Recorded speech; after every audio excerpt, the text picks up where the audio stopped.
1 जुलाई 2024 को mister A ने ये प्लॉट दे दिया मिस्टर बी को, और रेंट है मेरे बच्चे इसका 60,000 पर मंथ, और एक नॉन एडजस्टेबल एडवांस भी लिया है 2 लाख रुपए का। ले बेटा, उसके बाद 30 जून, 30 जून ना करें, 31 दिसंबर 2025 को मिस्टर बी ने ये प्लॉट छोड़ दिया, यानी कि उसने खाली करवा लिया। मिस्टर खाली पहले ही खाली है वैसे प्लॉट ये, लेकिन बहरहाल इसने ये प्लॉट छोड़ दिया मिस्टर बी ने, और ये 1 जनवरी 2026 को मिस्टर ए ने ये प्लॉट मेरे बच्चे दे दिया किसी मिस्टर सी को।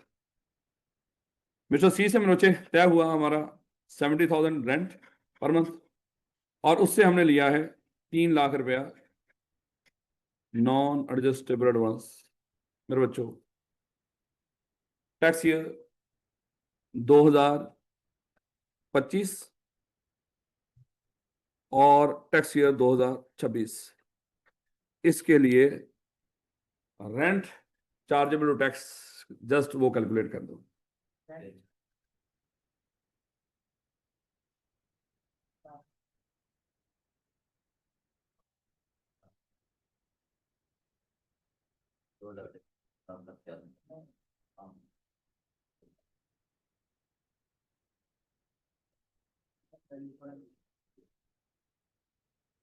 पच्चीस का ले रहा और 26 का, सादी सी बात है।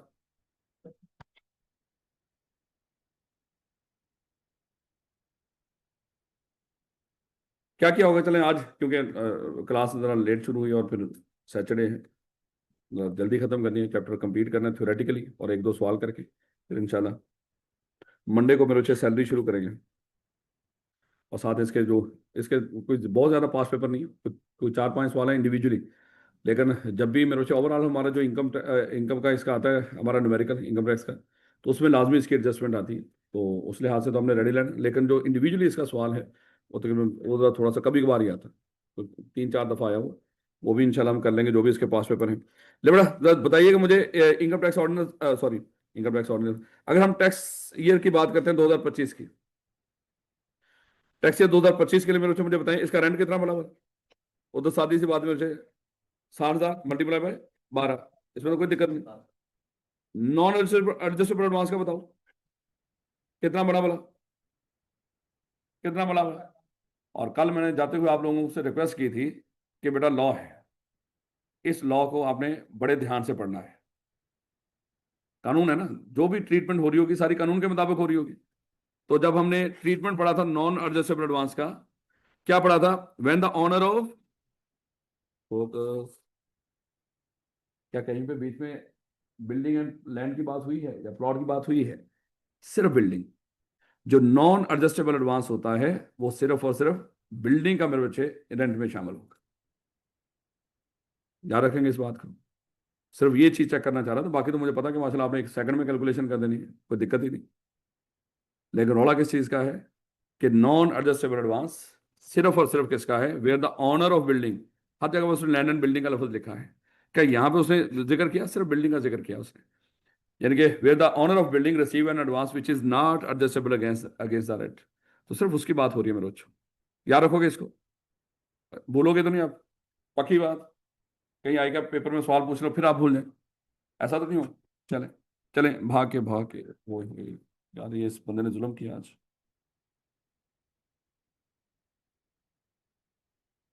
स्लाइड्स पता नहीं मैंने भेजी नहीं या इसने डाउनलोड नहीं की।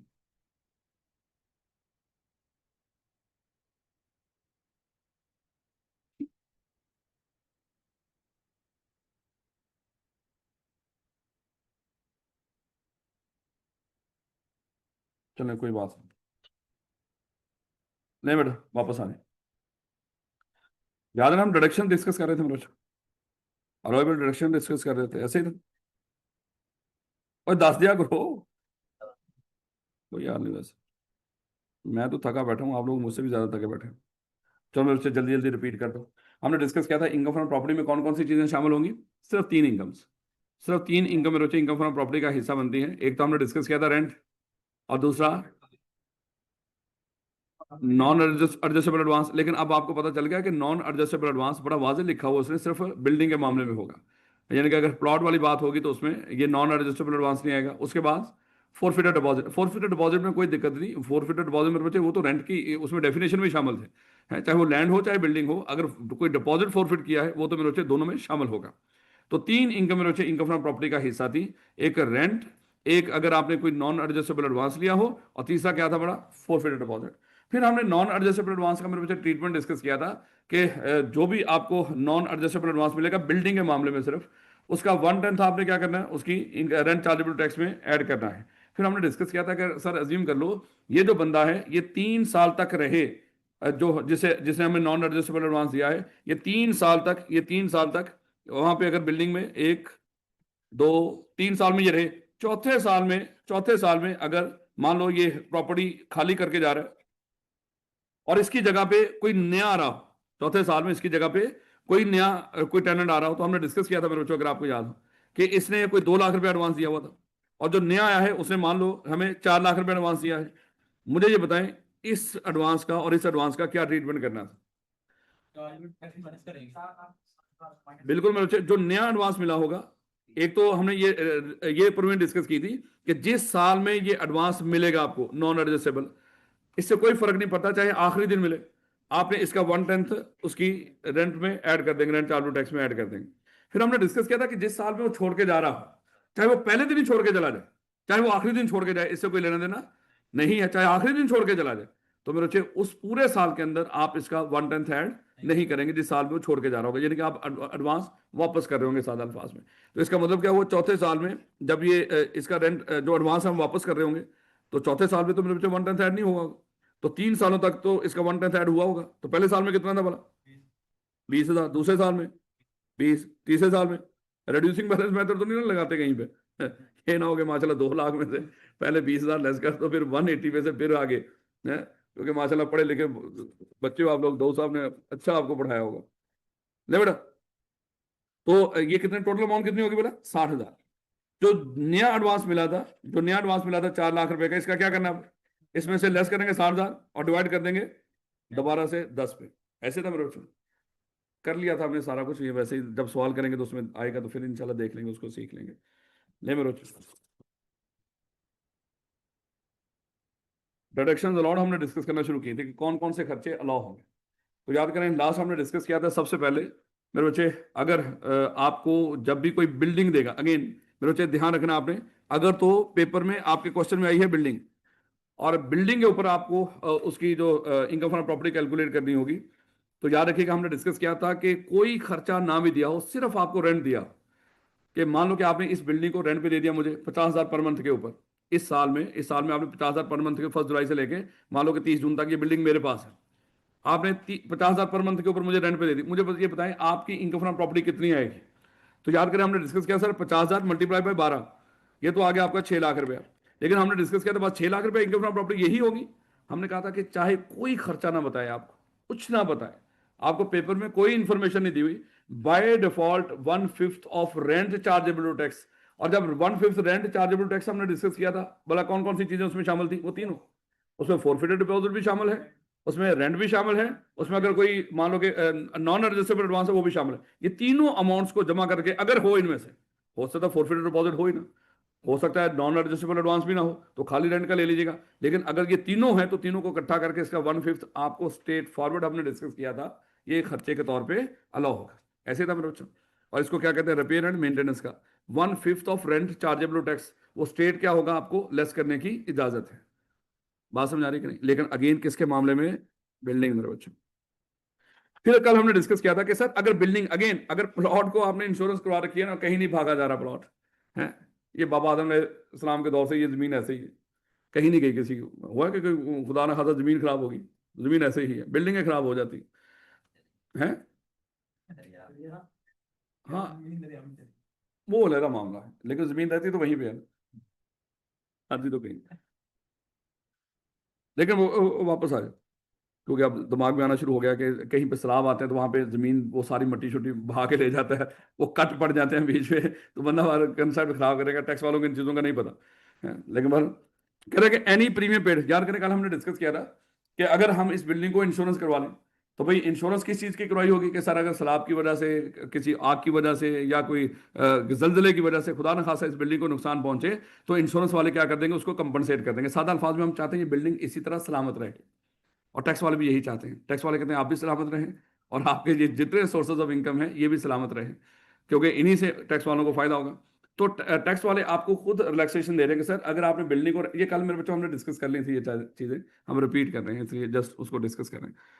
तो हमने क्या डिस्कस किया था कि अगर आप इस बिल्डिंग को इसकी इंश्योरेंस करवा लें तो मेरे बच्चे इंश्योरेंस वाले ये नहीं होगा कल खुदा ना खासा यहाँ पे कोई नुकसान हो जाए तो इंश्योरेंस वाले वैसे ही पैसे लेकर आ जाएंगे, सिर्फ उनसे आपने वादा ही किया हो। हम भी उनको कुछ ना कुछ पेमेंट्स करते हैं, जो हम पे करते हैं मेरे बच्चे उसको क्या बोलते हैं, इंश्योरेंस प्रीमियम।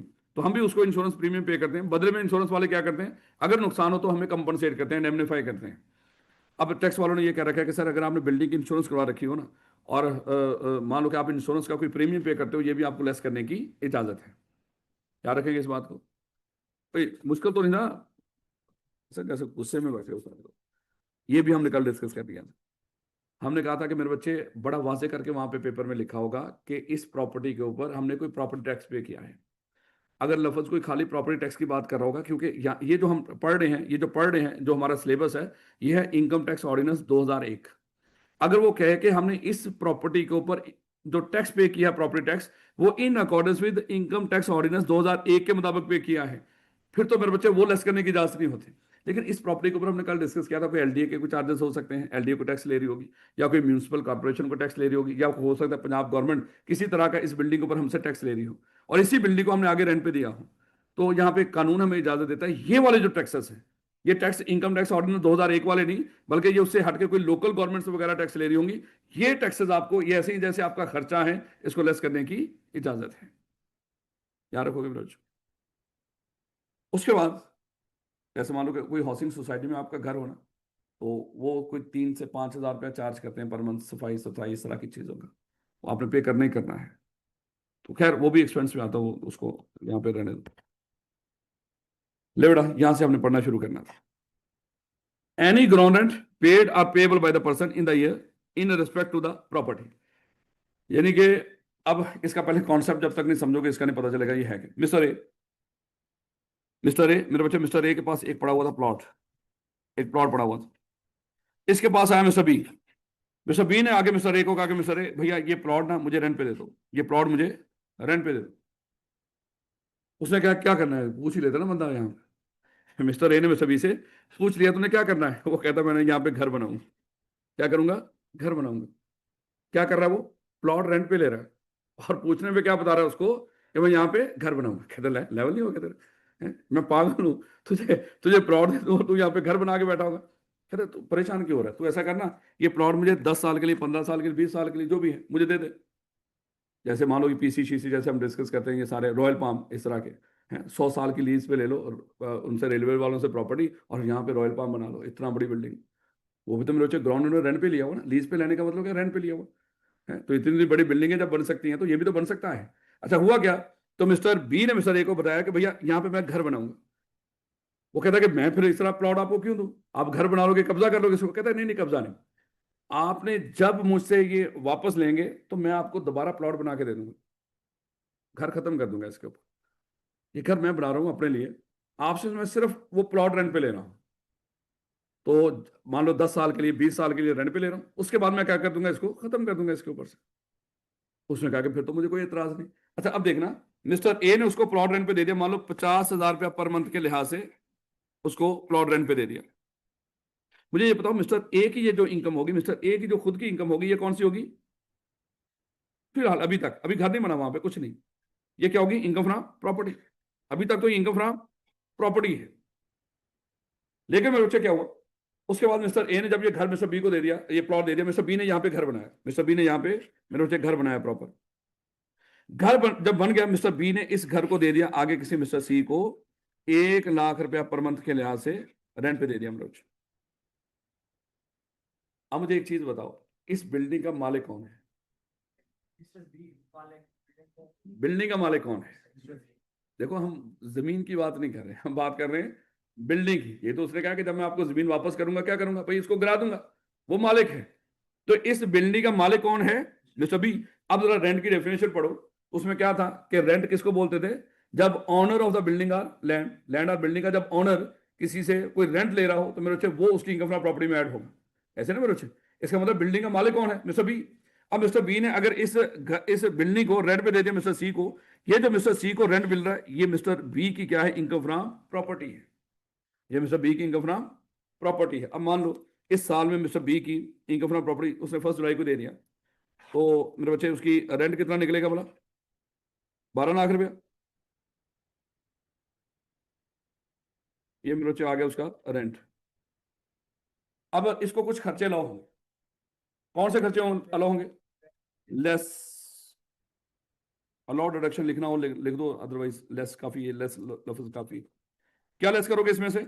सबसे पहले by default repair and maintenance. कोई और तो रेंट वगैरह की कोई और फिक्र तो नहीं? तो क्या करेंगे इसका? 12 लाख रुपए का 1/5 कितना बन गया? 2,40,000। ये हमने क्या कर दिया? इसमें से लेस कर दिया। लेकिन मेरे बच्चे अब एक और खर्चा भी इसमें से लेस होगा। वो क्या है? जिस ग्राउंड के ऊपर इसने ये बिल्डिंग बनाई है वो भी तो इसका खर्चा है। वो तो रेंट पे लिया हुआ उसने।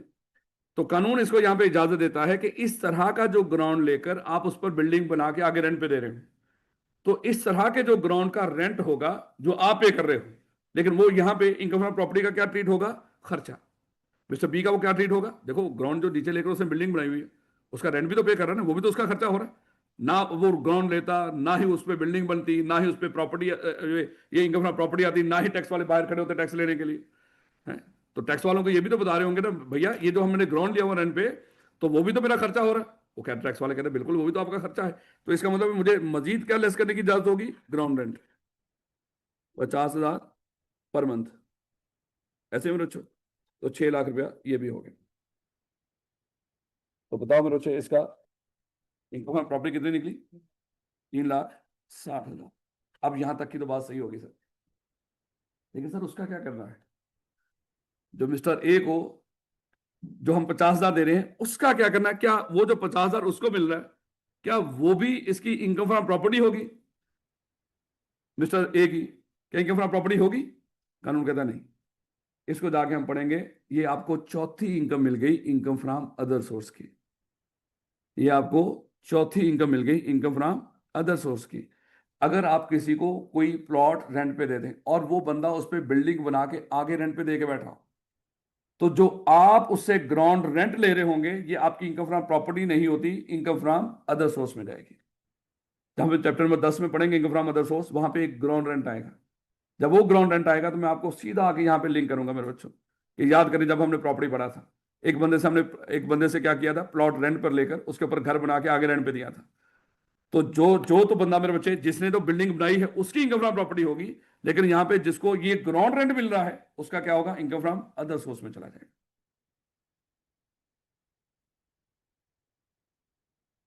नहीं, सब लीज तो होता है कि कोई चीज लीज पर लेकर आगे आप मजीद उसको रेंट पे दे दें। जैसे मैं ये घर लीज पे लूं, रेंट पे लूं आपसे और आगे किसी को रेंट पे दे दूं। इस तरह इसके लीज पे होता है खाली रेंट पे लेना। सब लीज होता है उसको आगे मजीद रेंट पे दे देना। रेंट पर लेकर चीज आगे रेंट पे दे देना उसको सब लीज कहते हैं। तो बेटा मुझे एक चीज बताओ, अभी तक इनकम फ्रॉम प्रॉपर्टी के अंदर हमने कितनी इनकम फ्रॉम अदर सोर्स पढ़ ली है? 4। अभी 3 मेरे दिमाग में फौरन से आ रही है, चौथी जब 3 बोलते हुए हो सकता है चौथी भी दिमाग में आ जाए। हैं? तो 3 कौन कौन सी थी? 4। सबसे पहले एक सेल्फ हायरिंग, नहीं सेल्फ हायरिंग वाला सैलरी के साथ था, वो हमने छुड़वाया था। वो हम सैलरी में जाकर डिस्कस करेंगे, उसका यहाँ से कोई लेना देना नहीं। इनकम फ्रॉम अदर सोर्स में नहीं था।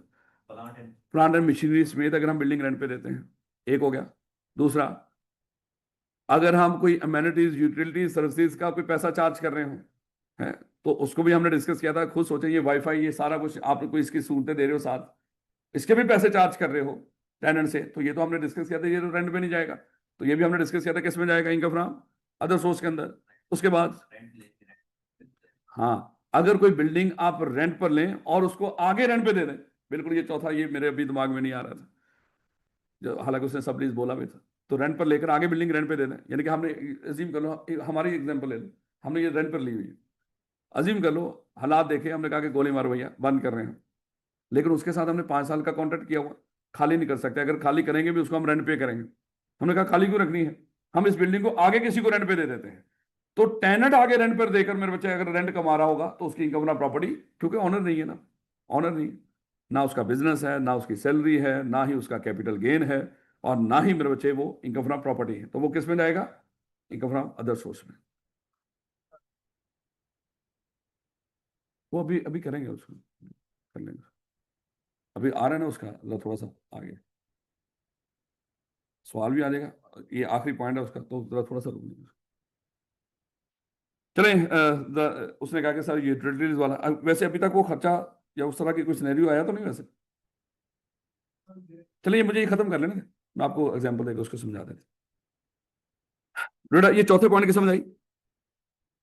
Any ground rent paid or payable by the person in the year in respect of the property. वो जो प्रॉपर्टी है उसकी, उससे रिलेटेड अगर वो ग्राउंड रेंट पे कर रहा है, लेकिन जब ये ग्राउंड रेंट आपके सामने है तो फौरन से आपके दिमाग में ये सारी स्टोरी आनी चाहिए कि ये ग्राउंड रेंट है कौन सा, कि जिसको वो यहाँ पे खर्चे के तौर पे लेस कर रहा है। तो ग्राउंड रेंट तो वैसे भी अगर देखें किसी ना किसी की तो वो इनकम फ्रॉम प्रॉपर्टी होगी ना। जो एक बंदे की इनकम फ्रॉम प्रॉपर्टी, वो दूसरे का खर्चा, अजीब सी बात है, लेकिन उसको ना भी सोचो उसके बारे में। तो ये ग्राउंड रेंट मेरे बच्चे समझ ही नहीं आता हमारे, जब तक इस एग्जाम्पल को आप दिमाग में नहीं रखें। होता ही ये है, होता ही ये है कि आप जमीन रेंट पर लेकर उसके ऊपर घर बना के आगे रेंट पे दे के बैठे हो, तो उस जमीन का जो किराया पे कर रहे हो वो आपका ग्राउंड रेंट कहलाता है। ये भी आपको डिडक्शन के तौर पे अलाउ है, याद रखोगे। लेकिन वो जो ग्राउंड का रेंट हमसे चार्ज कर रहा है, वो आपको ये जाके बंदा कहाँ पे मिलेगा, इनकम फ्रॉम अदर सोर्स मिलेगा वहां पे। ये ना कहना कि नहीं सर हो सकता है वहां पे हो ही ना, ऐसे कैसे हो सकता है। अगर ना हुआ तो मैं आपको 10 रुपये दे दूंगा, अगर हुआ तो फिर आप मुझे 10 रुपये दे दीजिएगा। नेक्स्ट देखिएगा, any profit paid or payable by the person. अच्छा, प्रॉफिट का मतलब मेरे बच्चे यहाँ पे सूद होता है, क्योंकि उनको पता है कि ये बच्चे बड़े मासूम हैं, इनको सिर्फ प्रॉफिट का बताओ, रिटर्न का बताओ, है? तो इस तरह की चीजें बताओ, इनको इंटरेस्ट का ना बताओ। Any profit paid or payable by the person in the year on any money borrowed including by way of mortgage to acquire. ये अल्फाज मेरे बच्चे होते हैं बस इसके, इसको गोली मारो। ले बेटा देखिएगा, मिस्टर ए, मिस्टर ए के सामने ये मेरे बच्चे प्लॉट था, उसका दिल कर रहा था काश मैं यहाँ पे घर बनाने के काबिल हो जाऊं, और उस घर को मैं फिर मैं रेंट पे दूं, और सुकून से उस घर की छत पे कबूतर रखूं और अपनी जिंदगी गुजारूं। हाँ, क्योंकि मोस्टली आपने देखे होंगे इस लाहौर में अक्सर लोगों के घरों की छतों पे वहां पे ये कबूतर रखे होंगे।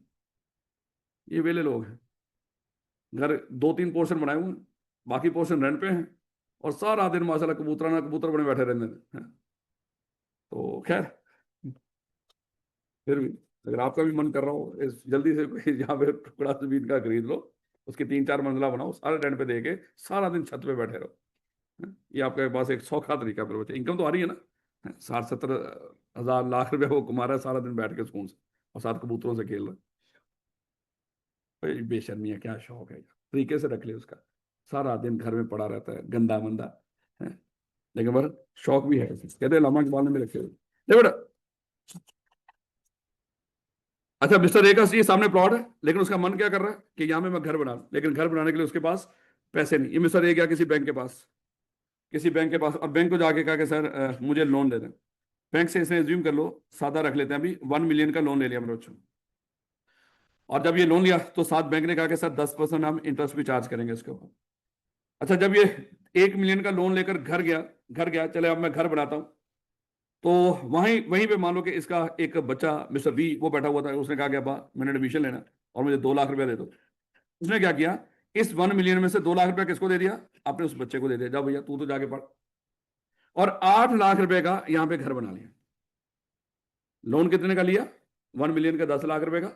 उसमें से मेरे बच्चे घर बनाने के ऊपर कितना खर्च हुआ, 8 लाख रुपया। और बाकी जो 2 लाख रुपया उसने किसको दे दिया, अपने बच्चे को। अब जब ये घर बन गया, उसने एज्यूम कर लो इस घर को 60,000 रुपया पर मंथ के लिहाज से रेंट पे दे दिया, 60,000 रुपया पर मंथ रेंट पे दे दिया मिस्टर एक्स को। एज्यूम कर लो ये 1 जुलाई 2024 को रेंट पे दिया मेरे, टैक्स ईयर बताओ,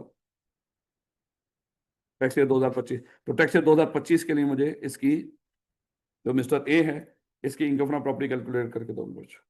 रेंट क्या है बोला, 60,000 मल्टीप्लाई बाय 12, तो कितना बना बड़ा? 7,20,000। अब जब लेस करेंगे खर्चे कुछ लेस होंगे, पक्की बात है सर। तो कौन से? बाय डिफॉल्ट वो तो दिमाग में फौरन से आना चाहिए कि सर सबसे पहले क्या होगा? Repair and maintenance. और वो कितना बोला?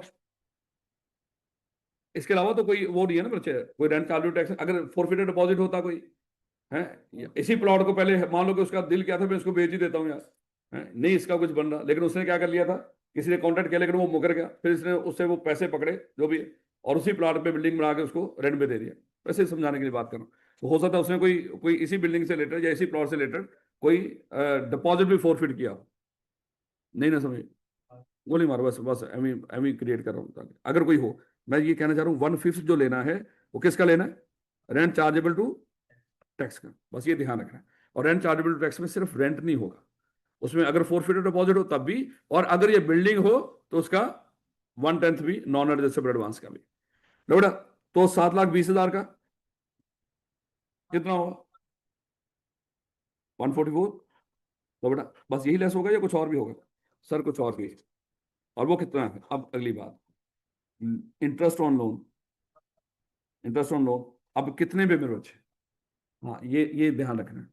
जितना उस लोन का पोर्शन हमने उस घर बनाने में इस्तेमाल किया है, जिसको हमने रेंट पर देकर इनकम कमा रहे हैं, वो कहता है उस लोन के उतने पोर्शन पर जो इंटरेस्ट बनती है वही लेस करने की इजाजत होगी। ये नहीं कि मान लो कि वो जो 2 लाख रुपया, मान लो कि बच्चा माशाल्लाह पढ़ तो रहा नहीं, उसने भी किसी ऐसी यूनिवर्सिटी में एडमिशन ले लिया जहाँ पे सारा दिन कटार वाले बैठे हुए, वो भी उनके पास बैठा हुआ गाने सुन रहा है। तो अगर उस यूनिवर्सिटी, चलो खैर ये कोई भी, मोस्टली तो आपको पता है ऐसी ही यूनिवर्सिटियां हैं, कभी भी आपने किसी बच्चे को, कोई भी इस तरह के बहन भाई मोहल्लेदार, उसको किसी यूनिवर्सिटी में नहीं जाने देना। माजरत के साथ, आपको शायद ये बात बुरी लगे, ये जितनी यूनिवर्सिटियां प्योर कारोबार हैं पाकिस्तान के अंदर, इनका कोई लेना देना नहीं पढ़ाई पढ़ाई के साथ, बड़ी कम है। कोई जाए तो लम्ज में जाए पढ़ाई देखें आप वहाँ पे, हैं IB में जाए पढ़ाई देखें वहाँ पे, हैं उनका जो BS अकाउंटिंग एंड फाइनेंस या इस तरह की चीज़ें, वो हमारे CA के बराबर की लेवल का पढ़ाते हैं उसको। ये लोग सारे डिग्री लेने के लिए इकट्ठे हुए होते हैं, उनको कोई लेना देना नहीं कि यहाँ पे क्या है क्या नहीं। कुछ हैं यहीं पे, कुछ डिपार्टमेंट्स हैं जो थोड़ी सी मेहनत करते हैं। अदरवाइज तो मेरे बच्चे जो मोस्टली हैं, कभी भी ये गलती ना करें कि आपने किसी बच्चे को इस तरह की यूनिवर्सिटी में, वो तो वैसे ही आजकल तो खैर आगे दुनिया बदल रही है, कुछ और आ जाएगा मेरे बच्चे, इंशाल्लाह इंशाल्लाह इंशाल्लाह इनके कारोबार कम हो जाएंगे। मामला बदल रहे हैं, ऑनलाइन ये सारा कुछ प्रैक्टिकल मामला की तरफ दुनिया जा रही है, तो शायद ये चीज़ें कम हो जाएंगी शायद। लेकिन अगेन, गवर्नमेंट जॉब के लिए, शादी ब्याह के लिए फिर हमें डिग्री चाहिए होगी, और वो वहीं से मिलेगी। ले बेटा, तो ये कितने में 10% इंटरेस्ट लेस करना है आपने? 8 लाख के ऊपर, बस इतनी बात बताना मकसद था यहाँ पे। तो ये मेरे बच्चे, अब पढ़ो इसको। कहता है any profit paid or payable by the person in the year. Paid or payable का हमने डिस्कस कर लिया था, बोला अक्रूवल बेस पे भैया, है इस साल का इंटरेस्ट आपने बैंक को पे किया हो या ना किया हो, लेकिन आपको लेस करने की इजाजत है। अगर कर दिया फिर भी अच्छी बात है, लेकिन ड्यू है ना भी पे किया हो फिर भी आपको लेस करने की इजाजत है। ये अल्फाज रहने देना आगे। और ये लोन आपने किस मकसद के लिए लिया हो? घर बनाने के लिए, खरीदने के लिए, बनाने के लिए, उसको रेनोवेट करने के लिए, उसको एक्सटेंड करने के लिए। होता है ना बात का, चलें यार एक और मंजर बना लो, एक और रूम बना लो, है या उसको घर को गिरा के रिकंस्ट्रक्ट करने के लिए। तो इस तरह का कुछ भी आपने लोन लिया हो, उसके ऊपर जो इंटरेस्ट पे कर रहे हो तो वो सारी आपको लेस करने की इजाजत। लेकिन ध्यान रखना, उस लोन का उतना पोर्शन इसमें से आपको इंटरेस्ट लेस करने, अच्छा जो लोन की अमाउंट ही आप वापस कर रहे हो बैंक को, क्या वो लेस करने की इजाजत होगी? ना ना, वो तो देखो, वो तो मेन अमाउंट थी। जैसे आपने घर बनाया, घर आपका कैपिटल एसेट आपके पास पड़ा, वो उसके बदले में तो घर बना है, सिर्फ आपको लेस करने की इजाजत। लोन की अमाउंट वापस करने अगर कर भी दे बैंक को, वो वापस नहीं करनी। कहीं माशाल्लाह ये ना हो वो कहेगा इस साल में उसने लोन भी वापस कर दिया और इंटरेस्ट भी आपके लाया, इस टाइम तो बड़ा ही खर्चा है फिर। वो 1 मिलियन भी वापस कर दिया उसने, 8 लाख तो लेस करो। तो ध्यान रखिएगा इस बात को, क्योंकि जब पेपर में बैठे हो ना, तो फिर उस वक्त नहीं ये चीजें सोची जाती। उस वक्त तो माशाल्लाह वही सोचा जाता है जो उस वक्त कुछ सोच भी नहीं आ रहा होता। लेवड़ा, नेक्स्ट देखिएगा, क्या way the property has been acquired, constructed, renovated, extended, जो भी है, इसकी पहले एग्जांपल, क्योंकि ऐसे पढ़ेंगे इसका कुछ समझ नहीं आना। मिस्टर ए, इसके सामने एक बहुत खूबसूरत घर है, इसका मन करता है मैं ये घर खरीद लूं, लेकिन मेरे बच्चे उसके पास, बेचारे के पास सिर्फ 1 करोड़ रुपया है, जबकि इस घर की कीमत 2 करोड़ रुपया है। लेकिन दिल कर रहा है उसका मैं खरीद लूं इसको। अच्छा, इस मिस्टर ए हर रोज उसके पास दीवार के साथ बैठ के वो ऊंची ऊंची रोया करता था। अजीम कर लो एक दिन एक बैंक का मैनेजर उस रास्ते से गुजरा, उसने कहा कि भैया क्यों रो रहा है? कहता यार देख ये सामने घर है, ये बड़ा मुनासिब सी 2 करोड़ रुपए में मिल रहा है, लेकिन मेरे पास सिर्फ 1 करोड़ रुपया है, मेरा मन कर रहा है मैं इसको खरीद लूं और आगे रेंट पे दे दूं। तो उसने कहा परेशानी क्या? कहता है बेशर्मा, बताया तो है 1 करोड़ है मेरे पास, यही परेशानी है। कहता ले परेशान ना हो, ऐसा करो इस घर को खरीदो। कहता कैसे खरीदो, करोड़ है। कहता 1 करोड़ रुपया मैं कंट्रीब्यूट करूंगा। यानी कि 1 करोड़ रुपया कौन देने जा रहा है? बैंक। बैंक। तो कहता फिर मैं बदले में आपको इंटरेस्ट पे करूंगा। उन्होंने कहा अस्तगफिरुल्लाह, हम इस्लामी बैंक हैं। अस्तगफिरुल्लाह, हम इस्लामी बैंक हैं। चाहे नाम क्या है लेकिन इस्लामी बैंक है। हमारे नाम के बाहर तो लिखा हुआ ना इस्लामी बैंक, क्योंकि यहाँ पे जो दिखता है वही बिकता है, ऐसे ही ना। और वैसे सिर्फ बताने की जरूरत है मैं क्या हूँ। मैं मुसलमान हूँ, हरकतों की खैर है। क्या है, शक्ल मोमना करतूते काफर चलेगा, कोई तो कोई दिक्कत, ऐसे ही ना, अल्लाह माफ करे। तो ये जितना इस्लाम जो शुरू में फैला था, तो मेरे को कहते हैं हमारे कंडक्ट की वजह से फैला था। लेकिन आज हमारा कंडक्ट चेक कर लो, वो बेचारे खुद शर्मा रहे होते हैं, यार ये मुसलमान तो फिर हम काफर ही अच्छे हैं। अगर ये हरकतें करनी है अल्लाह माफ करे तो फिर यही अच्छे हैं, अल्लाह माफ करे। लेकिन बहरहाल हम उनको वे भी कह रहे होते हैं अल्लाह ताला आपको मान लो कि हदायत दे। हालांकि फिलहाल फौरन से जो अभी हदायत की जरूरत है वो हमें है। कत्लो गारत कर रहे हैं मेरे बच्चों हम लोग, किस लिहाज से? बोला मिलावट, 2 नंबरियां सारा दिन।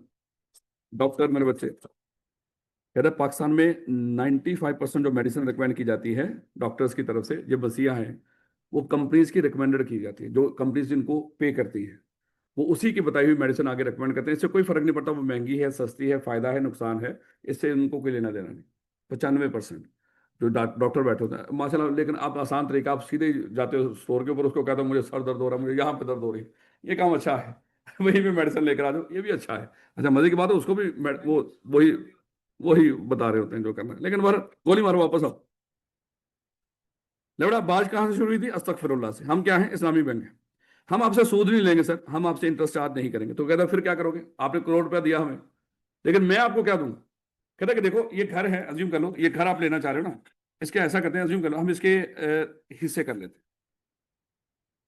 2 करोड़ के। ऐसा करो 2 करोड़ के, वैसे मैं समझाने लगा हूं आपको, इतनी डिटेल में नहीं चाहिए। मैं सिर्फ आपको थोड़ा सा समझाने लगा हूं, एमी थोड़ा सा, वो भी इतनी डिटेल में नहीं, कि थोड़ा सा इसके बैकएंड पे काम कैसे करते हैं ये जो मिजान बैंक है या इस तरह का, थोड़ा सा वर्किंग बताता हूँ थोड़ी सी, वो इतनी डिटेल में नहीं। वो कहता है कि सर ऐसा करें, 2 करोड़ का घर है ना ये, तो इसको हम क्या करते हैं, 2-2 लाख रुपए के, 2-2 लाख रुपए के हम इसके टुकड़े कर लेते हैं। इस घर के चलो लाख लाख के कर लेते हैं, लाख लाख रुपए के हम क्या कर लेते हैं, इसके टुकड़े कर लेते हैं। अगर 2 करोड़ के हम लाख लाख रुपए के टुकड़े करेंगे, मुझे बताएं कितने टुकड़े बनेंगे बोला? 200। हम इस घर के 200 टुकड़े कर लेते हैं, 200 हिस्से बना लेते हैं। इसमें से 100 टुकड़े तो पहले ही आपके हैं, वो तो आपका पैसा लगा हुआ। 100 टुकड़े हमारे हैं, 100 टुकड़े हमारे हैं। आप ऐसा कर लें, एक टुकड़े की कीमत कितनी है बोला? लाख रुपए। एक टुकड़े की कीमत क्या है? लाख रुपए। आप हर महीने या क्वार्टरली, सेमी एनुअली, जो भी इनका आपस में तय हुआ होगा, आप क्या करें, हमें लाख रुपया वापस कर देंगे। हमें वापस करते हैं हर महीने, अज्यूम कर लो हर महीने हमें लाख रुपया वापस दे दिया करो। अब वो कहता है कि जब आप अपने ही पैसे हमें देंगे, वही वापस ले लेंगे, तो आपको क्या फायदा? अब देखो ना, बैंक वाले से अगर आप पूछें सर आपने हमें करोड़ रुपया दिया, तो जब मैं आपको लाख रुपए महीने पर मंथ देता रहूंगा, 100 महीनों में मान लो मैं आपको कितने वापस करूंगा? आपका करोड़। तो आपको क्या मिला? कहता नहीं नहीं सर, अगली बात, आपके पास आधा घर है ना, 100 टुकड़े तो हैं। ऐसा कर लो, अज्यूम कर लो इस घर को आप रेंट पे देते हो, इस घर को रेंट पे देते हो 1 लाख रुपया पर मंथ में। मुझे ये बताएं कि अगर 1 लाख रुपए पर मंथ के लिहाज से अगर हम इसको रेंट पे दें, तो एक टुकड़े का कितना रेंट बनता होगा बोला इसमें? एक टुकड़े का, 200 टुकड़े हैं, 200 टुकड़े हैं, एक टुकड़े का रेंट बताओ। 500 रुपये, पक्की बात। 1 लाख को आपने 200 पे डिवाइड किया। यार ये जो बता रहा होता है ना, मान लिया करो इसको। 500 रुपये मान लिया करो भैया। ये तो ना, ये जरा थोड़ा सा गलत उसमें आ गया, एरा में। ये पहले वाला था, ये कैलकुलेटर शैलकुलेटर से पहले वाला एरा था इसका। थोड़ा सा।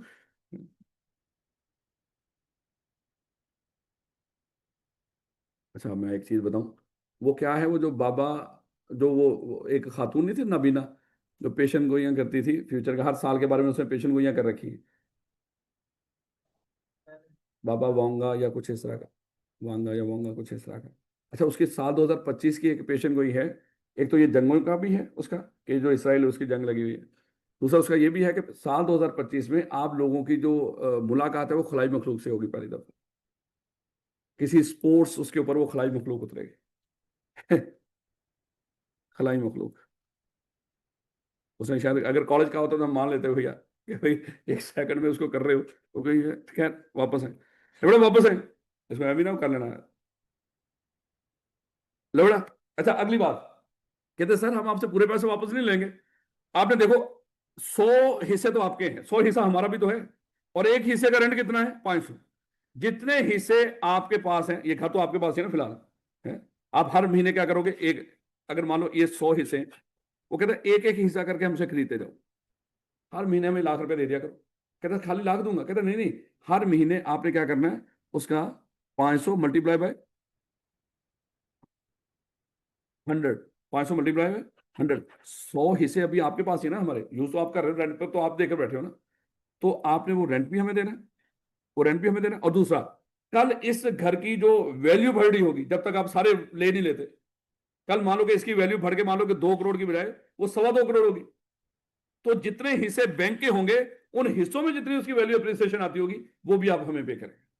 यानी कि बैंक इस तरह के मामले में जो पैसा चार्ज कर रहे थे, वो क्या कर रहे थे, वो कहते हैं कि ठीक है हम इस्लामिक तरीके से चलते हैं, हम पैसा कंट्रीब्यूट करते हैं, उसको हम हिस्सों में डिवाइड कर लेते हैं। आप क्या कर ले, आप देख लें कितने हिस्से रखने हैं उसमें से, शुरू में से बिल्कुल कंपनी की तरह का सेटअप है। रिमेनिंग हिस्से हम रख लेते हैं, लेकिन वो हिस्से आप एक एक करके हमसे खरीदते रहे। जब तक आप सारे हिस्से खरीद नहीं लेते, जो हिस्से हमारे होंगे उसका आप क्या करें, हमें रेंट पे करते हैं। और कल अगर उसकी मार्केट में वैल्यू बढ़ेगी, वैल्यू एप्रिसिएशन होगी, वो भी हमें पे करें, उसका हिस्सा भी दे, क्योंकि हमारा भी तो पैसा लगा हुआ उसमें। इस तरह का जो अरेंजमेंट है, समझने की जरूरत नहीं, बस आपको वैसे ही बताया थोड़ा सा। 1 लाख रुपया, वो तो मेरे बच्चे अमाउंट है, उसकी वैल्यू एप्रिसिएशन हो सकती है इसमें 1 लाख में, वो भी बीच में शामिल हो। हाँ तो वो जो भी है, अगर मान लो कि 1,10,000 रुपया बनता है, अभी नहीं जो कीमत बढ़ गई उस इलाके में, तो उस लिहाज से वापस करेंगे। दो चीजें हैं ना वापस करनी, रेंट जितने हिस्से यूज कर रहे हो, और उसके बाद दूसरा क्या, वैल्यू एप्रिसिएशन जितनी होगी। दो ही चीजें बस। कुछ आपको याद रखने की, बस इतना, ये सिनेरियो इतना याद रखिएगा। अगर आप बैंक को साथ अपने हिस्सेदार बना के कोई बिल्डिंग ले लेते हो, बैंक आपके साथ हिस्सेदार है, वो कहता है ठीक है हम मिलकर बिल्डिंग बना लेते हैं या मिलकर बिल्डिंग खरीद लेते हैं, उसके मालिक टैक्स वालों के नजदीक बैंक मालिक नहीं है। टैक्स वालों के नजदीक मालिक कौन है? वो आप हो। टैक्स वालों को जो मालिक नजर आ रहा होगा वो कौन नजर आ रहा होगा? टैक्स वालों को क्या पता कि ये जो पैसे इसने किस अरेंजमेंट में ये बिल्डिंग खरीदी हुई है, उनको इससे कोई लेना देना। हाँ, इतना लेना देना है कि अगर आपने ये किसी इस तरह के बैंक वगैरह से मिलकर ये बिल्डिंग इश्तराक के साथ खरीदी हुई है, उस बैंक को जो आप इंटरेस्ट पे कर रहे हो उनके हिस्से के ऊपर, और जो आप कोई वैल्यू एप्रिसिएशन पे कर रहे हो, या मैं लफ्ज रेंट बोल रहा हूँ, यानी कि जो मर्जी है, अगर जो आप उसको इंटरेस्ट पे कर रहे हो या कोई वैल्यू एप्रिसिएशन पे कर रहे हो या जो रेंट पे कर रहे हो, वो आप क्या कर लो, अपने इस इनकम फ्रॉम प्रॉपर्टी में से लेस कर लो। वो अब उनको भी तो दे रहे हो ना बैंक वालों को, तो है तो खर्चा आपका। वो ना लेते पैसे, आप ये बिल्डिंग नहीं बननी थी, बिल्डिंग ना बनती तो हमें टैक्स नहीं मिलना था, तो वो खर्चा भी आपको लेस करने की इजाजत है। बस समझ आ गई? ठीक, नहीं तो कोई दिक्कत भी मेरे, इसके ऊपर आपने परेशान नहीं होना। बस पढ़ो इसको, क्या कह रहा है। कह रहा way the property has been acquired, constructed, renovated, extended, reconstructed, जो भी है, by the person with capital contributed by the HBFC, house building finance company. ये ऐसे ही घर बना रहा हो तो उसकी घर बनाने में मदद करने के लिए आते हैं कि सर कुछ पैसा हम बना लेते हैं, आप इसको सही तरीके से बना। या शेड्यूल बैंक, शेड्यूल बैंक ये जितने भी होते हैं, कमर्शियल बैंक भी हम इनको कहते हैं, शेड्यूल बैंक भी कहते हैं। Under A scheme of investment in property on basis of sharing the rent, ये क्या करेंगे, रेंट शेयर करेंगे। कि सर आधे यूनिट्स आप रख लेना, आधे तो जितने यूनिट्स को आएगा, देखिए अभी जो उनको यूनिट्स को आ रहा था 500 पर यूनिट, और 100 यूनिट उनके पास था, तो कितना बनता था उनका, 50,000 रुपये। तो 50,000 रुपया किन को जा रहा होगा, अगर देखा जाए तो बैंक। लेकिन वो शेयर कर रहा होगा उनके साथ, प्रिंसिपल अमाउंट भी वापस कर रहा होगा साथ। और यानी कि वो अगर कोई खरीदेगा हिस्सा उनमें से, यूनिट खरीदेगा, 1 लाख रुपया यूनिट का पे किया, 50,000 रुपया रेंट पे किया।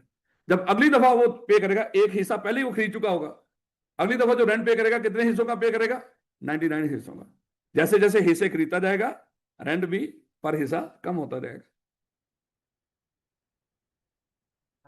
हाँ, उसको गोली मारो, उसका है ही कारोबार, वो ये उसकी एक्टिविटी है, उसकी इनकम फ्रॉम बिजनेस, उसकी income from business. Levda, on the basis of sharing the rent made by the corporation or bank, the share in rent and share towards appreciation, बस ये दो अल्फाज याद रखने हैं आपने।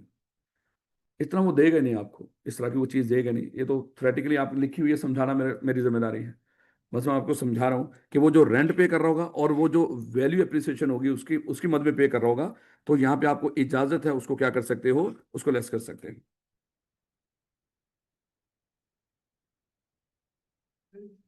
नहीं नहीं, वो तो घर बन गया ना आपका, घर तो बन गया ना, उसके बदले में आपके पास घर खड़ा हुआ। प्रिंसिपल कहीं पर भी नहीं लॉ करते यार, खुदा का खौफ कर, किसी मामले में प्रिंसिपल लॉ नहीं होता। वो प्रिंसिपल जब आप अमाउंट लेते हो मेन उससे कुछ करते हो, उसे कोई घर बनाते हो, वो तो आपके पास ही रहता है ना। मेन तो उसके ऊपर जो इंटरेस्ट है वो खर्चा है ज्यादा। जितनी अमाउंट प्रिंसिपल लेते हो उतने बदले में आपके पास कोई एसेट बन चुका होता है। ऐसे नहीं करता, ऐसे नहीं करना आपने। ले बड़ा, ये समझ आ गई कुछ पॉइंट की? अच्छा, मैं कह रहा हूं दो अल्फाजों में गौर करनी है। इस तरह के अरेंजमेंट में जो हम उस बैंक को या उस HPFC को जो रेंट पे कर रहे हैं, जो वैल्यू अप्रिसिएशन का हिस्सा पे कर रहे हैं, वो दे देगा पेपर के अंदर, वैसे ही आपको लिख कर दे देगा कि इतना हम उसको पे कर रहे हैं इस बात में। बस आपको पता होना चाहिए थोड़ा सा। नहीं मेरे बच्चों, नेक्स्ट देखो।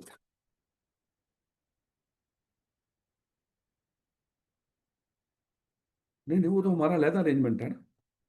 वो तो हमारा टैक्स टैक्स वालों को, मैंने आपको बताया था, टैक्स वालों को पता ही नहीं कि आपका बैंक के साथ कोई अरेंजमेंट है। बस इतना पता है आप उनको कुछ पे कर रहे हैं। क्या पे कर रहे हो बोला? रेंट और वैल्यू एप्रिसिएशन का। उनको बस इतना पता, वो लेस कर लो। बाकी मालिक आप ही हैं उनके सामने, टैक्स वालों के सामने मालिक आप ही हैं। तो उनको उनको क्या बैंक वालों से कोई लेने देना कि बैंक को भी जा रहा है या फलाना जा रहा है। वो आपको ही ट्रीट करेंगे, पूरे का पूरा आपको ट्रीट करते हैं। आप वो कहता है मैं बैंक को भी पे करता हूँ बीच में से हिस्सा, कहेंगे ठीक है, जो बैंक को पे करते हो लेस कर लो खर्चे के तौर पे। यही तो कर रहा है वो, कहता है जो बैंक को पे करो खर्चे के तौर पे लेस कर लो। उसने खर्चे के तौर पे लेस करवा दिया उसको। वो ये भी तो कह सकता है बैंक से जाके आधे पैसे लो। कहता बैंक तो उसका कारोबार है, वो हम बिजनेस इनकम फ्रॉम बिजनेस में आ जाएगा, लहदा देखेंगे। आप अपना काम करो, तो किसी को क्यों छोड़ना। मैंने आपको बताया नहीं, अगर बारात जा रही हो आपके पैसे उठा लो, फिर भी नहीं आपको छोड़ेंगे। ये इनकम फ्रॉम अदर सोर्स में है। नहीं मेरे बच्चों,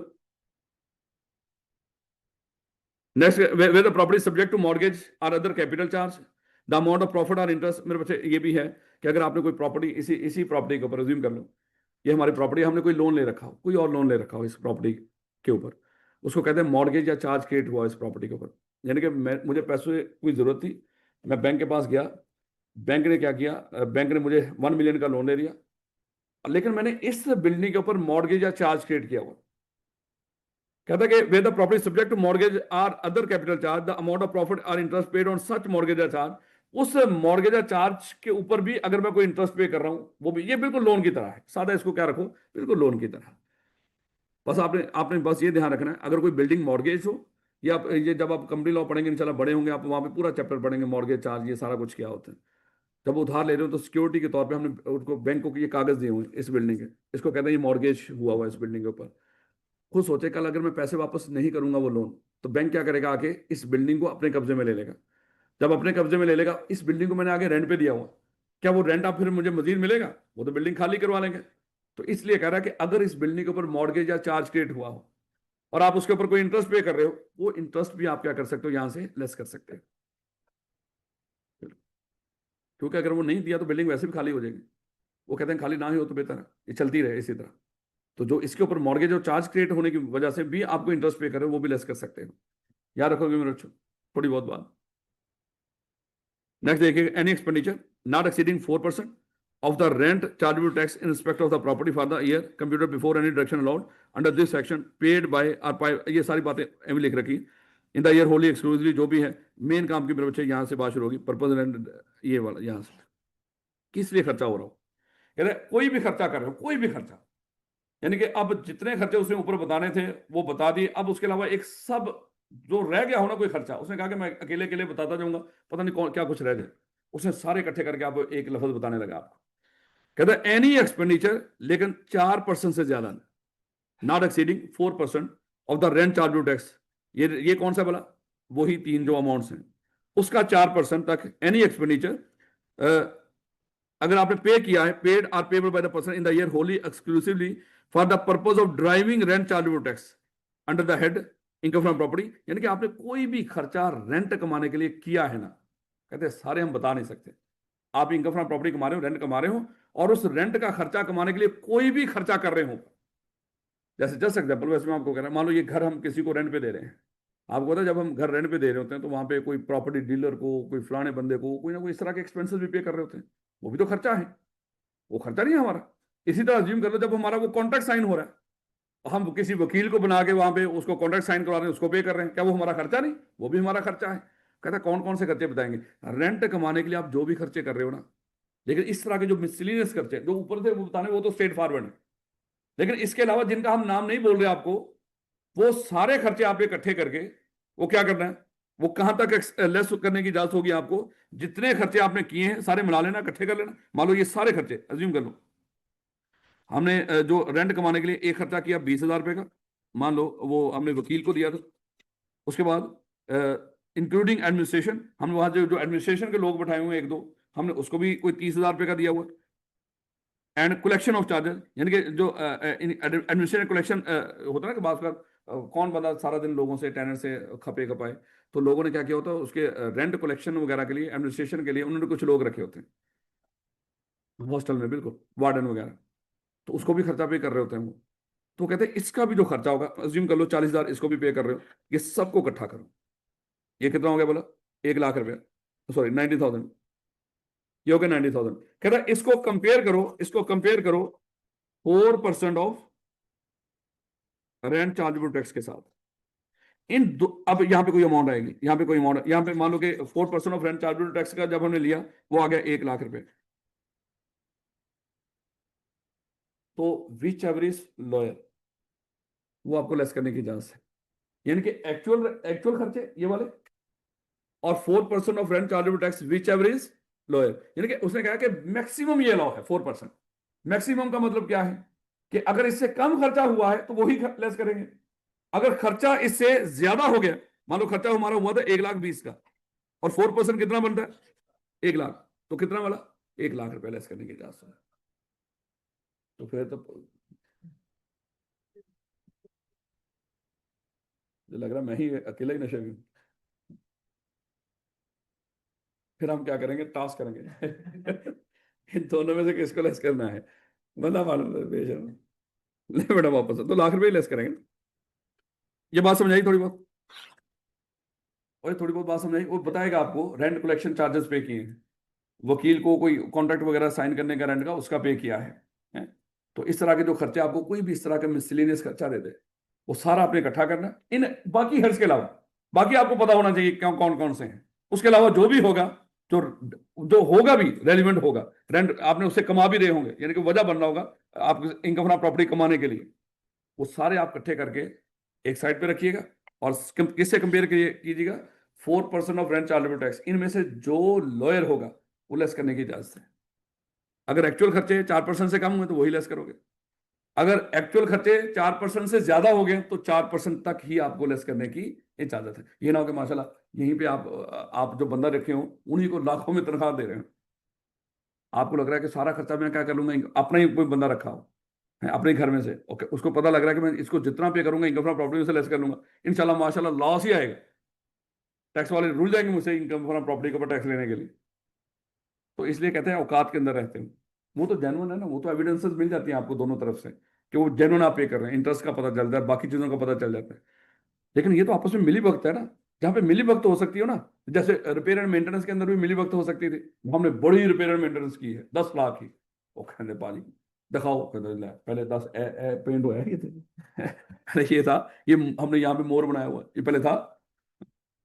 तो भैया वो जितना, तो वहां पे भी हमने कहा कि भाई जहाँ पे ये क्या है सब्जेक्टिव हो सकता है, उसको 1/5 कर दिया। इसी तरह ये खर्चे भी जितने मर्जी बढ़ाए जा सकते हैं, उसको भी उन्होंने क्या कर दिया 4% में। इसका बाकियों की हमें कहीं ना कोरोबोरेटिव एविडेंस मिल जाती है। कोरोबोरेटिव एविडेंस होती है कहीं और से भी सबूत मिल जाता है इनका वाकई ही इतना खर्चा हुआ है। जहां पे कहीं और से सबूत ना मिल रहा हो तो वहां पे हम क्या करते हैं, उसकी कोई ना कोई लिमिट सेट कर देते हैं। याद रखिए, इसलिए वो रिपेयर एंड मेंटेनेंस का कोई और सबूत नहीं है कि वाकई इतना खर्चा हुआ है। हम क्या कि भाई गोली मारो, हम पढ़ते नहीं उस झंझट में। 1/5 इसका भी हमें पता नहीं चलेगा कि कितना खर्चा आपस में मिली भगत हो रही है। बोनाफाइड है ही नहीं, बंदे एवं ही रखे हुए हैं, काम खुद ही करता है, बंदे शो कराए हुए हैं, इनको मैं पे करता हूँ रेंट कलेक्शन चार्जेस। तो ये दिक्कत होगी, याद रखेंगे।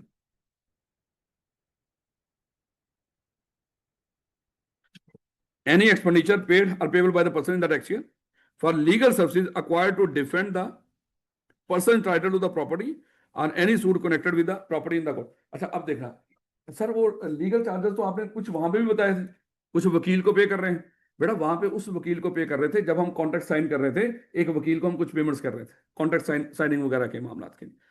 ये जो चार्जेस हैं, ये वो चार्जेस हैं, एक प्रोफेशनल फर्म्स को हमने हायर किया होगा, वकील वो खुद मेरे बच्चों वो एक प्रोफेशनल बंदा है, जैसा चार्टर्ड अकाउंटेंट काम कर रहे होते हैं, इंडिविजुअल भी कर सकते हैं, वो फर्म बना के भी कर सकते हैं, वकील भी प्रोफेशनल है, वो इंडिविजुअल भी काम कर सकते हैं, फर्म बना के भी कर सकते हैं। उनकी अपनी इनकम मेरे बच्चे वो जाहिर बात है टैक्सेबल होती है, वहां से हमें सबूत मिल जाएगा कि उसने क्या चार्ज किया है। वैसे ही मैं कह रहा हूँ एक एक लिमिट तक वो, क्योंकि उसकी खुद की इनकम भी क्या है, टैक्सेबल है, हालांकि है तो वो भी, लेकिन गोली मारो। सिर्फ एक खर्चा उसने वकीलों का अलहदा भी बताया होगा, इसको अलहदा ही रखना है। ये पूरे का पूरा क्या होगा, इस पे 4% का असूल अप्लाई करने की, क्योंकि इसमें ज्यादा खर्चा भी हो रहा था ना। दूसरा देखो, चलो मैं इस तरह कह देता हूँ सर, ये तो आप कहीं अपनी कहीं भी बात का ना वो कर रहे हैं, निगेट कर रहे हैं उसको। वहां भी वकील का आपने कहा, वो भी तो वकील टैक्स देता होगा ना अपना, अगर ये वकील ले रहा है। मेरे बच्चे देखो, ये जो खर्चा है ना, ये 4% से भी ज्यादा हो सकता है। क्योंकि देखो, एक बंदे ने आपके घर पे कब्जा कर लिया, घर आपका है, कब्जा उसने कर लिया, तो सोचे अब उस टाइटल को डिफेंड करने के लिए, भैया मैं ही मालिक हूं, उसको डिफेंड करने के लिए अब आपको अदालत में केस करना पड़ेगा। अब इस पे खर्चा भी ज्यादा होगा, वो 4% से काम नहीं चलेगा। तो यहां पे उसने कह दिया कि अगर कोई प्रॉपर्टी हो आपकी, उस पर कोई और दावा कर ले, ये घर, ये प्रॉपर्टी मेरी है, ये प्लॉट मेरा है, और उसको आपने रेंट पे दिया, और उससे वो कब्जा छड़वाने के लिए कानूनी तौर पे है ना, कि माशाल्लाह गोगी बदमाश बुला रहे हुए थे, अलग फाड़े ने पैसे, बदमाशों को नहीं पे करना। किसकी बात हो रही है? हाँ, बदमाश इन ब्लैक कोट्स, उसको आपने पे करना है।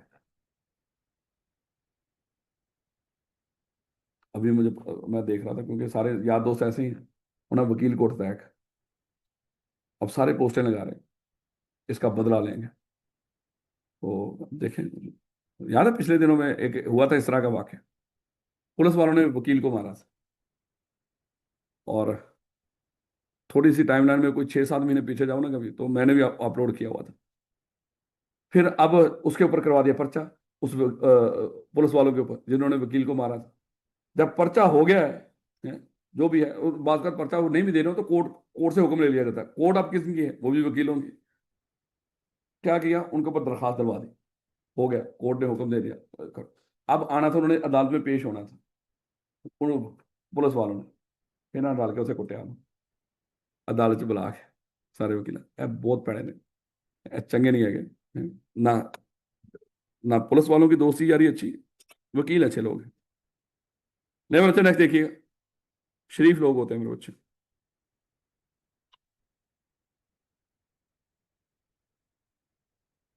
लेकिन एथिक्स नहीं होते इनके अंदर। किसी के भी पैसा कमाने के मामले में मौलवियों में भी नहीं होते, सारे नहीं, एक्सेप्शन आर ऑलवेज देयर। पैसा मेरे बच्चे लोगों को हर तरह के एथिक्स से बहुत दूर कर देता है।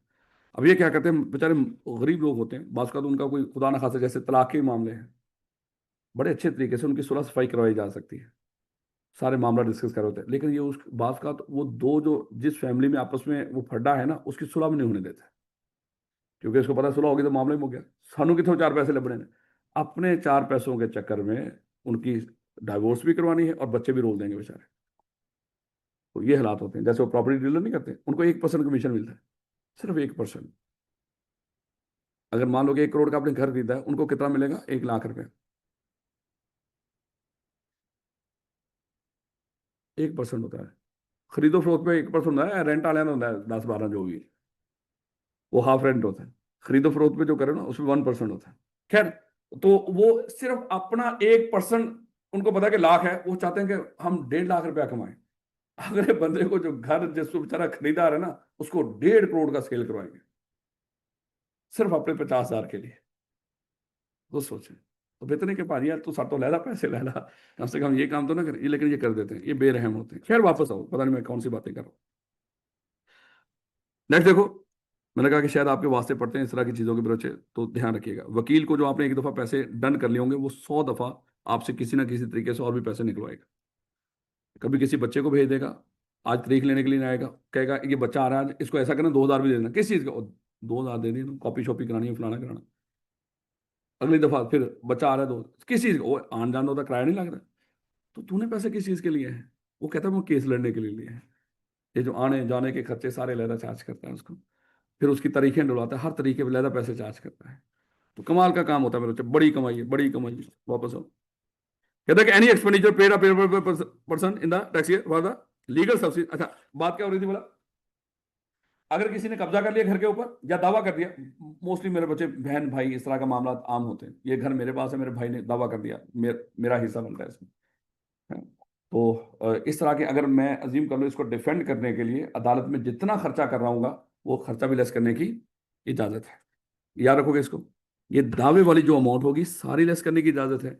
अगर कोई रेंट एग्रीमेंट को साइन करने के लिए वकील को पे कर रहे हो तो किस में जाएगा, 4% वाले। यार वो रेंट एग्रीमेंट है ना भाई, बस एक चीज दिमाग में रखना, किसी ने दावा कर लिया, कब्जा कर लिया आपके घर के ऊपर, उसको छुड़वाने के लिए जो पे करोगे वो आपका सारा ही लेस करने की इजाजत है। क्योंकि 4% नहीं होगा, वो पता नहीं कितना होगा, लेकिन मेरे से बाकी जो 4% के लिहाज से। लो बेटा, आखिरी पॉइंट और इंतहा ही है। अच्छा, ये जो एरिया थे ना इंटरेस्ट थ्योरी, बस 5-7 मिनट और मेरे बच्चों, बस आखिरी पॉइंट। ये जो थ्योरी के सवाल होते हैं ना, इसमें याद रखना, ये जो एरिया हमारा, ये न्यूमेरिकल टेस्टिंग होती है ध्यान, इसमें थ्योरी कम पूछता है, लेकिन कुछ एरियाज थ्योरी के लिए भी बड़े इंपॉर्टेंट होते हैं, जैसे ये पॉइंट जी, ये थ्योरी के लिए बड़ा इंपॉर्टेंट है। बहुत दफा थ्योरेटिकली इस सवाल को पूछ लिया करता है। अब देखिएगा मेरे बच्चे, कहता है where there are reasonable grounds of for believing that any unpaid rent, इसमें होगा क्या मेरे बच्चे, होता ना कि बात का अज्यूम कर लो,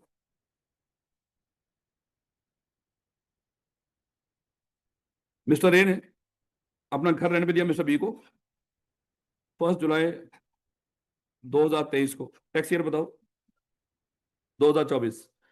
अज्यूम कर लो मेरे बच्चे, ये पूरा साल अज्यूम कर लो, अज्यूम करवा रहा हूं मैं, पूरा साल 30 जून तक उस बंदे के पास ही रहा, 30 जून 2024 तक उस बंदे के पास रेंट पे रहा। उसने क्या किया, उसने 6 महीने का रेंट तो दिया, पहले 6 महीने का रेंट तो देता रहा, अगले 6 महीने का रेंट उसने पे ही नहीं किया।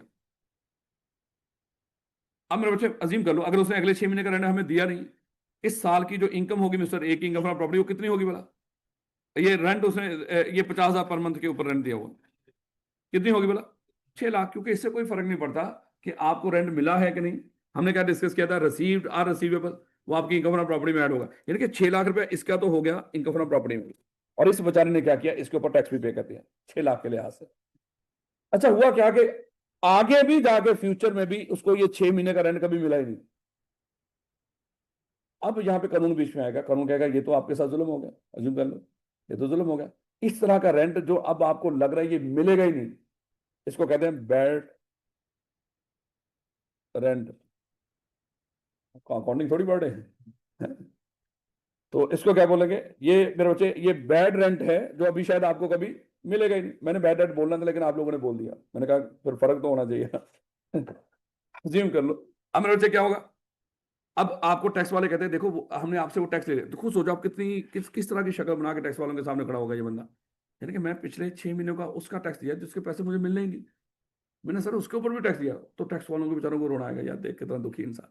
तो टैक्स वाले यहाँ पे उसको बोलेंगे कि भैया जाओ, अगर आपको रेंट उसका नहीं मिला रेंट, वो जितना रेंट आपका बैड डेट हो गया है इस साल में, मान लो ये खड़ा हुआ था साल 2025 में मेरे बच्चे, टैक्स ईयर 2025 कब नहीं मिला था, वैसे समझाने की बात कर रहा हूँ, टैक्स ईयर 2024 में आपको रेंट नहीं मिला था, समझा वैसे ही, और अब आपको यकीन है नहीं मिलना, अज्यूम कर लो साल 2025 में जब आप सारी इनकम फ्रॉम प्रॉपर्टी कैलकुलेट करके देंगे उसको, तो वो कहेंगे वो जो आपको नहीं रेंट मिला था कभी 6 महीने का, अब एक्सपेंस के तौर पे उसको क्या कर लो, लेस कर लो।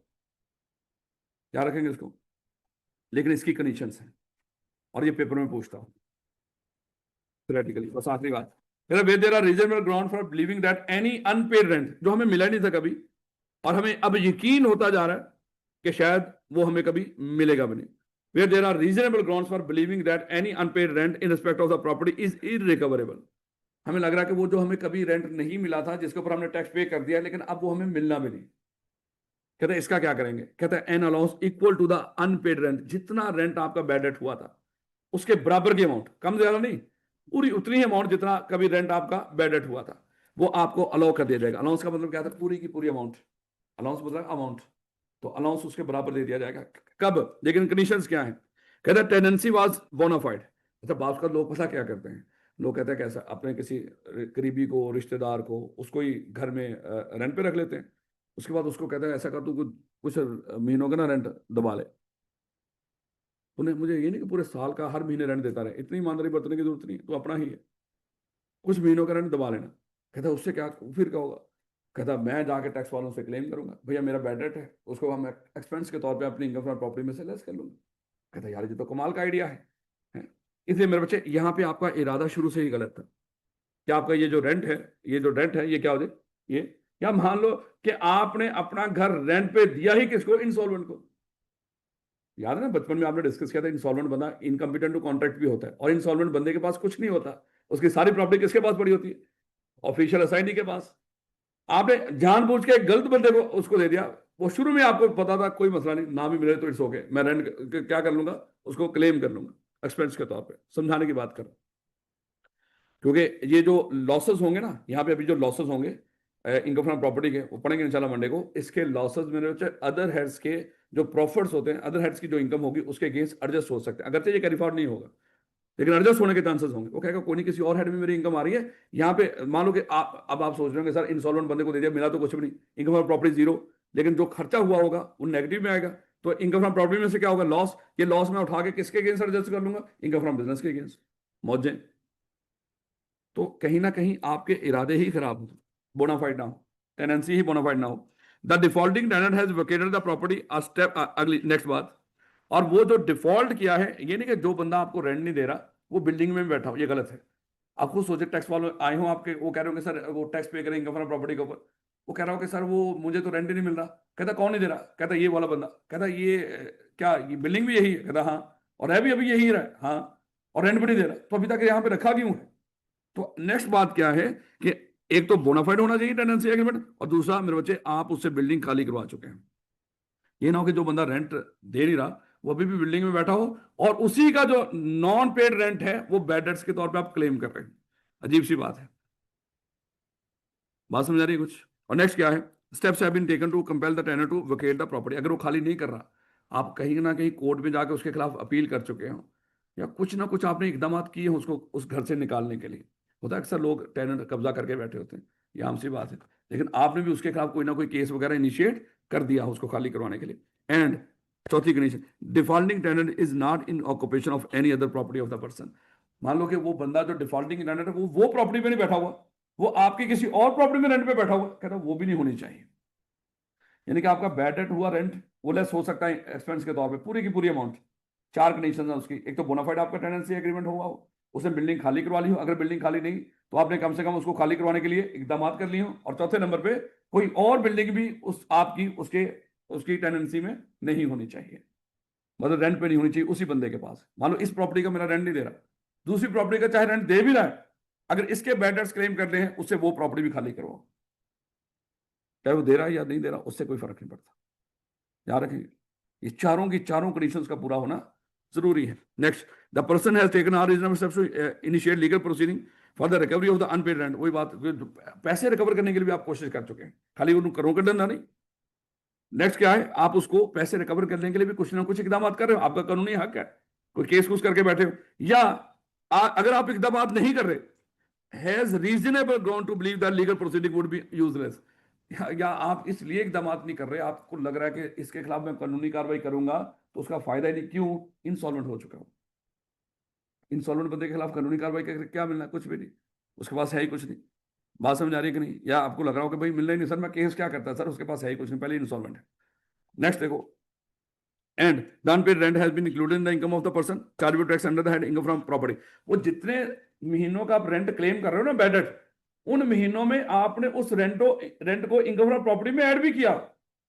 अच्छा, हमने देखा मान लो उस साल में जब आपने इनकम फ्रॉम प्रॉपर्टी दिखाई थी, वो दिखाई 6 महीनों की थी, जिन 6 महीनों का आपका मान लो कि रेंट वो बैड डेट हुआ था, आपने वो इनकम फ्रॉम प्रॉपर्टी में ऐड ही नहीं करके दिया। देखो हमने कहा था ना, अगर 50,000 पे रेंट पे दी है प्रॉपर्टी, उस साल का इनकम जो रेंट है वो कितना आना चाहिए, 6 लाख रुपए। लेकिन आपने जिन महीनों का उसने रेंट पे नहीं किया था वो दिखाया नहीं था, उसने 6 महीने का नहीं पे किया था, आपने रेंट पे 3 लाख ही दिखाया था, तो फिर आप क्लेम भी नहीं कर सकते। पहले आपने उसको क्या किया हो, अपनी इनकम फ्रॉम प्रॉपर्टी में उसको ऐड करके दिखाया भी था। अगर वो रेंट नहीं मिला, अब आप उसको क्लेम कर रहे हैं। जो पहले आप इनकम फ्रॉम प्रॉपर्टी का हिस्सा ही ना बनाया हो, बाद में आप उसको बैड डेट्स के तौर पे क्लेम नहीं कर सकते। तू सोचो कभी बैड हुआ ही नहीं, क्योंकि कभी ऐड ही नहीं हुआ। ऐड होगा तो बैड होगा ना मेरे बच्चों, अजीब सी बात है बस। नहीं ये अच्छी बात है, मैं वैसे कह रहा हूँ ऐड होगा तो बैड होगा, ये अच्छी बात है। तो बेटा बस ये 2 पॉइंट्स, नहीं ये होगा, कंप्लीट होगा बस। आज के लिए इतना ही काफी, मात्र सवाल करने थे, लेकिन मेरे बच्चे इंशाल्लाह मंडे को सवाल करेंगे, और साथ में मेरे बच्चे हम सैलरी का जो हेड है वो शुरू करेंगे इंशाल्लाह।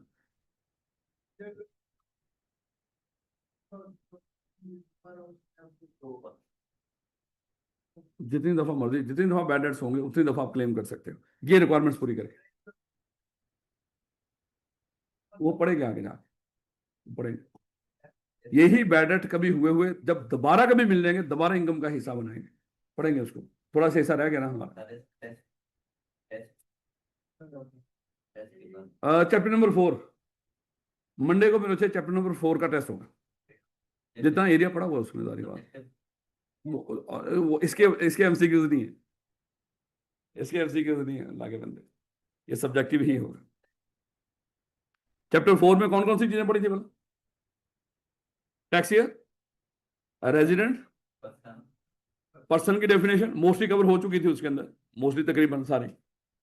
और उसके बाद पर्सन में पब्लिक कंपनी वगैरह सारा कुछ आ गया था। और डिटर्मिनेशन ऑफ टैक्स लायबिलिटी, यानी को टेबल्स को यूज करने का तरीका कार। तो मेरे बच्चे इसको यहां तक आपने ये 4-5 चीजें रेडी रखी है, इंशाल्लाह मंडे को मुलाकात होती है बेटा।